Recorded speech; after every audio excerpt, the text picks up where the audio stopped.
If you were to ask any automotive enthusiast to name one of the most iconic and sought-after Corvettes ever built, you would almost certainly hear about the 1963 split-window Corvette Sting Ray. Within seconds of posing that question, with values routinely crossing into six-figure territory, and the most desirable examples selling for well over $1 million, it is hard to argue that this particular car is anything short of legendary. But here is something that might surprise you about this automotive icon. Chevrolet actually banned this design and killed it off after just a single year of production. The split rear window that makes this Corvette so recognizable and valuable today was actually considered a massive problem when the car first launched, and the very feature that collectors covet most was the same feature that General Motors decided had to go immediately.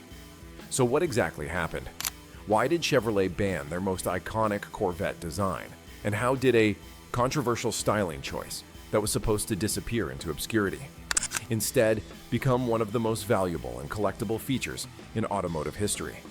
Well, the story is a lot more complicated than you might think, and it involves ego-clashing visions, safety concerns, and a battle between two automotive legends that would ultimately define what the Corvette would become.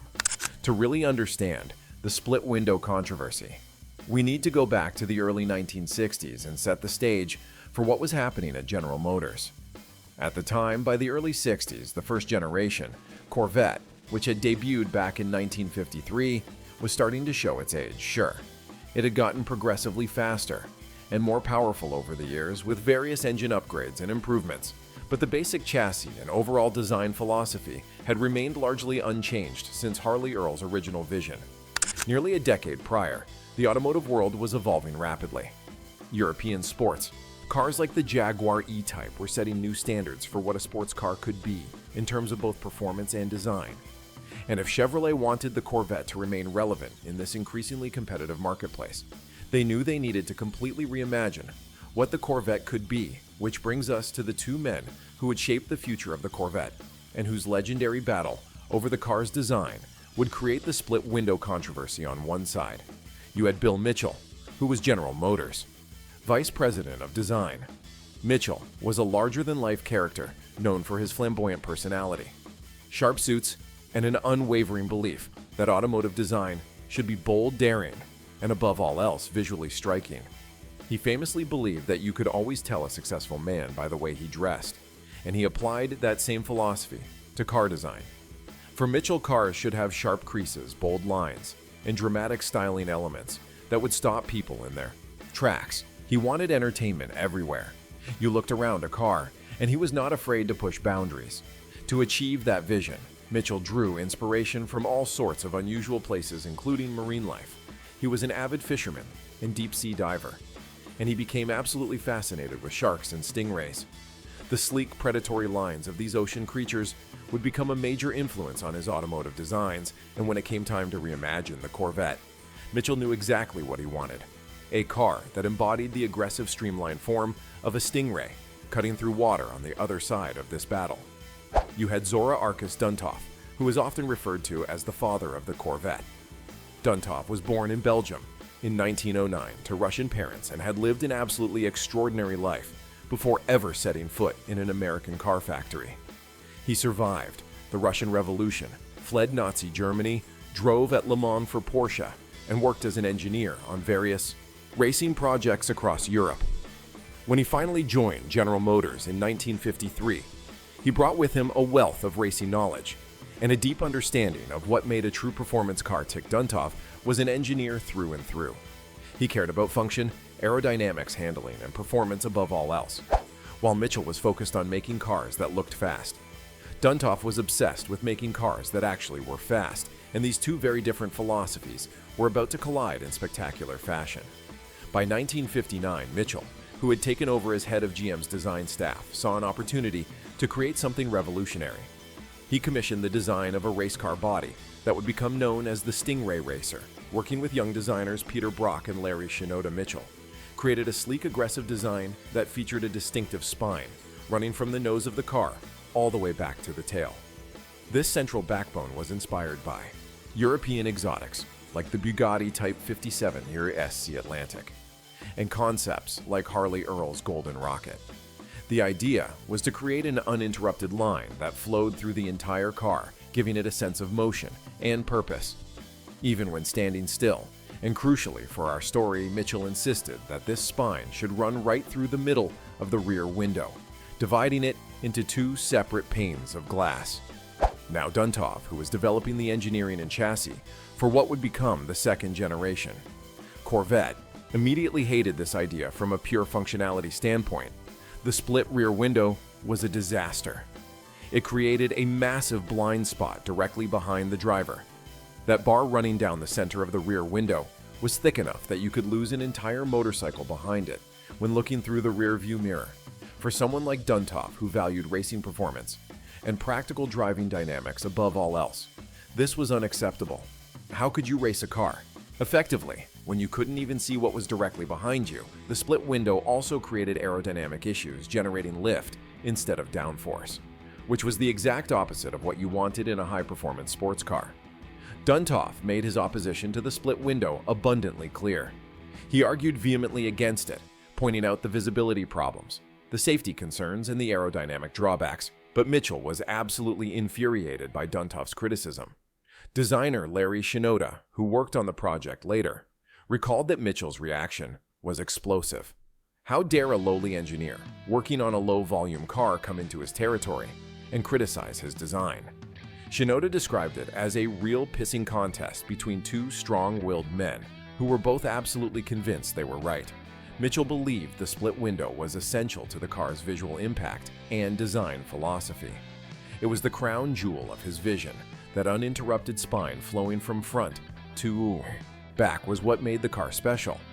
What made it look like nothing else on the road. To remove the split window would be to compromise the entire design concept. And Mitchell was not about to let some engineer tell him how to design cars. The battle raged behind the scenes at General Motors, with both men refusing to budge. Mitchell had the backing of the design department and considerable influence within the company. Duntov had the support of the engineering team and his reputation as the man who had transformed the Corvette from a pretty but mediocre sports car into a legitimate performance machine. Finally, a compromise was reached. The 1963 Corvette would launch with the split rear window just as Mitchell wanted, but it would only last for 1 year. After that, it would be replaced with a conventional single-piece rear window to appease Duntov and address the legitimate safety and visibility concerns. This compromise allowed Mitchell to see his complete vision realized at least for one model year, while also acknowledging that Duntov's practical concerns had merit. When the 1963 Corvette Sting Ray finally debuted, to the public the reaction was nothing short of extraordinary. The car was a revelation in every sense of the word. It was lower, narrower, and shorter than the previous generation by nearly 3 inches in height, 3.5 inches in width, and 2 inches in length. The new design was sleek, aggressive, and unlike anything else on American roads. The independent rear suspension that Duntov had developed gave it handling characteristics that finally allowed the Corvette to compete with the best European sports cars. The car featured hidden headlights, a knife-edge front end, and that distinctive horizontal rib that wrapped around the entire body.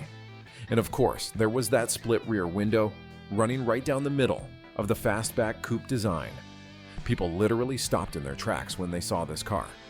It was that visually arresting, but while the general public was wowed by the new Corvette's appearance, the automotive press and serious driving enthusiasts quickly began echoing Duntov's concerns about the split window. Pretty much every major automotive publication of the era complained about the reduced rear visibility.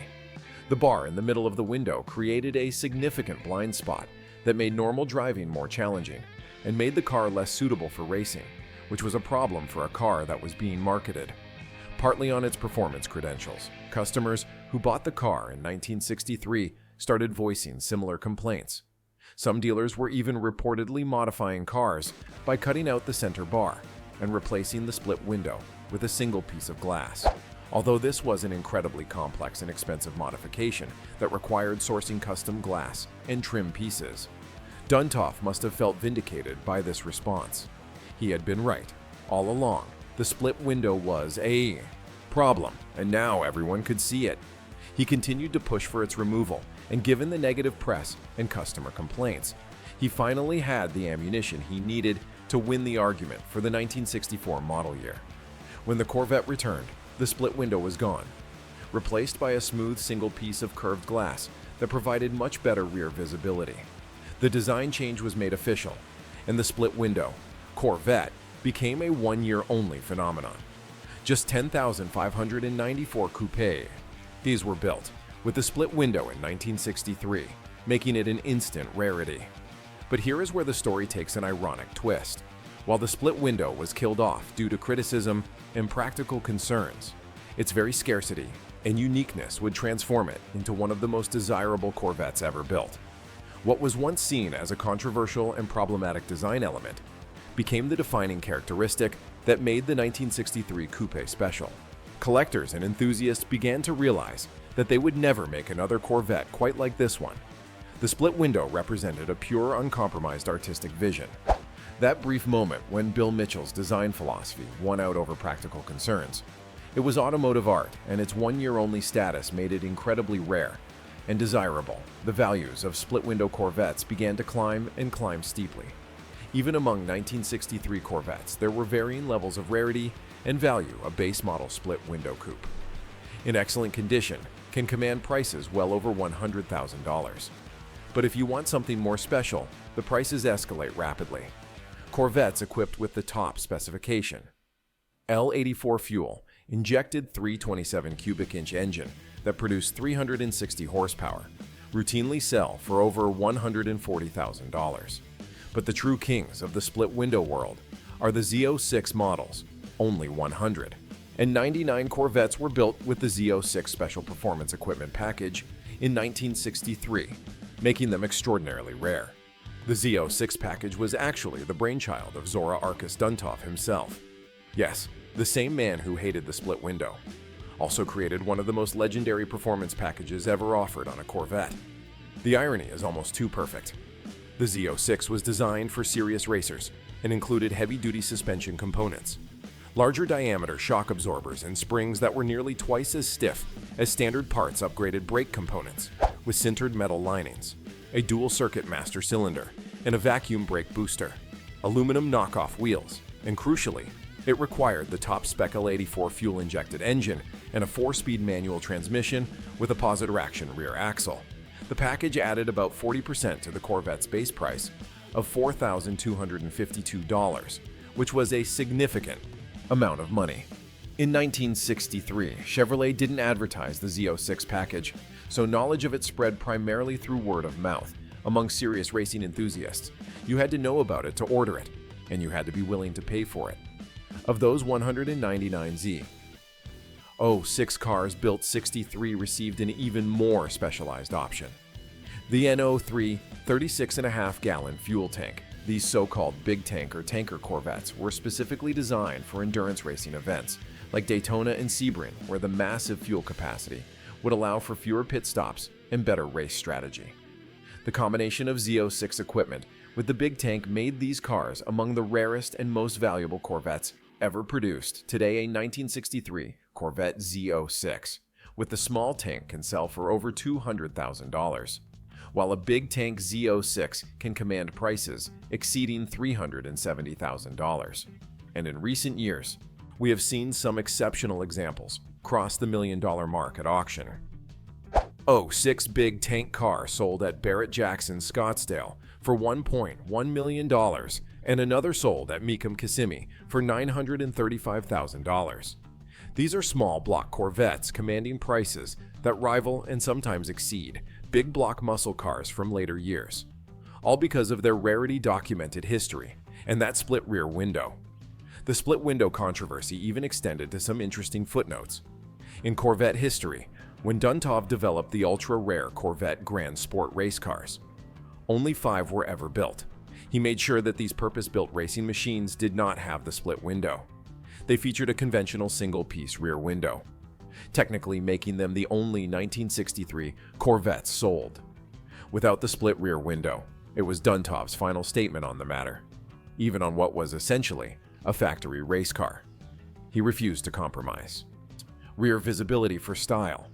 There are also persistent legends about 1963 Corvette owners who were so frustrated with the split window that they had it removed and replaced with the 1964-style single-piece window. We know for certain that at least some owners did this, as Period magazine articles from Custom Corvettes magazine detailed the process of cutting out the center bar and fabricating a custom single-piece rear window. It was not a simple modification. The split window design used two separate pieces of glass, not a single piece with a bar in front, so you couldn't just remove the center divider. You had to source or custom make an entirely new piece of curved glass and fabricate new trim pieces to fit it. Most of these conversions probably happened after 1964, when you could simply source the parts from a newer model Corvette. But the fact remains that some split-window Corvettes were actually modified to remove the very feature that makes them so valuable today. Imagine being the person who made that modification back in the 1960s, and then watching as split-window Corvettes became million-dollar collectibles. What makes the split-window story so fascinating is that it represents a perfect storm of factors that create automotive legends. You have the clash of two strong personalities and philosophies: Mitchell's artistic vision versus Duntov's engineering pragmatism. You have a controversial design element that drew both praise and criticism. You have the one-year-only production run that created instant scarcity. You have the exceptional performance and revolutionary engineering of the C2 Corvette platform. And you have the perfect timing coming at a moment when American automotive design was at its peak, before emissions regulations and safety standards would begin to constrain what manufacturers could do. The 1963 split-window Corvette represents something that would never happen again in quite the same way. It was a moment when pure design vision won out, even if only temporarily, over practical concerns in today's world of focus groups, safety regulations, and corporate committee decisions. It is hard to imagine a major manufacturer greenlighting a design element that so obviously compromised rear visibility, just because the chief designer thought it looked good. The split window was impractical, yes, but it was also bold, uncompromising, and unforgettable, and that is precisely why collectors love it. The car also came at the perfect moment in Corvette history. The C2 generation introduced independent rear suspension for the first time, giving the Corvette world-class handling to match its V8 muscle. The chassis was 4 inches shorter than the previous generation and both lighter and stiffer. Weight distribution improved to a much more balanced 48% front, 52% rear, compared to the C1's 53. 47 split, the car could be equipped with engines ranging from 250 horsepower all the way up to 360 horsepower, with the fuel-injected L84, and it handled like a dream. The combination of revolutionary engineering, stunning design, and that controversial split window created something truly special. Looking back on the whole saga, it is clear that both Mitchell and Duntov were right in their own ways. Mitchell was right that the split window created a visually striking and memorable design that would stand the test of time. The uninterrupted spine flowing from nose to tail gave the car a sense of purpose and motion that few other designs have matched. It made the 1963 Corvette instantly recognizable and helped establish it as an icon of American automotive design. Duntov was right that the split window compromised rear visibility and created practical problems for drivers and racers. The safety concerns were legitimate, and the decision to remove it for 1964 made sense from a functional standpoint. But what neither man could have predicted was that their clash would create something more valuable than either of their individual visions alone. The split window became legendary, precisely because it only lasted 1 year. Precisely because it represented an artistic vision that was too bold to survive contact with practical reality. It became a symbol of a brief moment when design dared to be impractical, when beauty mattered more than function, when automotive art took precedence over automotive engineering. And in our modern world, where cars are increasingly designed by computers and constrained by regulations, that brief moment of pure artistic vision feels even more special today when you see a 1963 split-window Corvette at a car show or auction. You are not just seeing a beautiful car, you are seeing the physical embodiment of a battle between art and engineering, between form and function, between the dreamer and the pragmatist. You are seeing proof that sometimes the most controversial decisions create the most lasting legacies. The split window that Bill Mitchell fought so hard to include, and that Zora Arkus-Duntov fought so hard to remove, is now the single most defining characteristic of one of the most collectible American cars ever built. The 1963 Corvette split window stands as a reminder that greatness often comes from tension, from the collision of different visions and philosophies. If Mitchell had gotten his way completely, we might have had split windows on Corvettes for years, and they would have lost their special status. If Duntov had won the initial battle, we never would have gotten the split window at all. Instead, we got exactly 1 year of this controversial, beautiful, impractical, and utterly unforgettable design. And that is what makes it perfect. The influence of the split window design extends far beyond just the 1963 model itself. The entire C2 Corvette generation, which ran from 1963 through 1967, is often considered the most beautiful Corvette ever made. And much of that acclaim can be traced directly back to the design language that Bill Mitchell and Larry Shinoda established with that first-year split window car. Even after the divided rear window was removed, the basic shape and philosophy remained, creating a consistent design that enthusiasts still consider the gold standard for Corvette. Styling, the sharp creases, the hidden headlights, the aggressive stance, and that distinctive body line that wrapped around the car, all stemmed from Mitchell's original vision. What is perhaps most interesting is how the split window controversy has influenced modern Corvette design. In recent years, Chevrolet has subtly nodded to the split window heritage. In new models, the C8 Corvette ZR1 features a design element that echoes the spine of the 1963 split window, creating a visual connection between the most advanced Corvette ever built and that controversial design from over 60 years ago. Designers at Chevrolet clearly understand that the split window represents something special in the brand's history, a moment of pure design bravery that resonates with enthusiasts. Even today, the story of the split window also raises interesting questions about the nature of automotive design and what we value in classic cars. If the split window had remained on Corvettes for multiple years, it would likely be viewed very differently today, probably as just another styling feature rather than a defining characteristic. Its scarcity is what makes it special. But that scarcity was created by the very controversy that surrounded it. At the time, this raises a fascinating paradox. The design element that makes the 1963 Corvette so valuable today is the same element that nearly everyone at the time agreed was a mistake. Sometimes what seems like a failure in the moment becomes a triumph in hindsight. For collectors and investors, the split window Corvette represents not just a beautiful car, but a genuine store of value. These cars have appreciated consistently over the decades.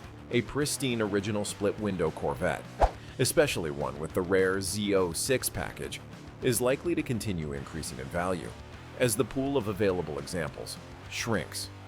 The fact that most Z06 cars were actually raced hard means that many were crashed or modified, reducing the number of original examples even further. So the next time someone asks why Chevrolet banned their most iconic Corvette design, the answer is quite simple. They banned it because it was controversial, because it compromised visibility, because it created safety concerns, and because the criticism was too loud to ignore. But in doing so, they created something far more valuable than a successful production car. They created a legend. They created a one-year wonder that would be talked about, admired, and coveted for generations. And in the end, both Bill Mitchell and Zora Arkus-Duntov got what they wanted. Mitchell got his artistic vision realized and immortalized in automotive history. Duntov got a practical, functional Corvette from 1964 onward, with improved visibility. And collectors got one of the most desirable American sports cars ever created.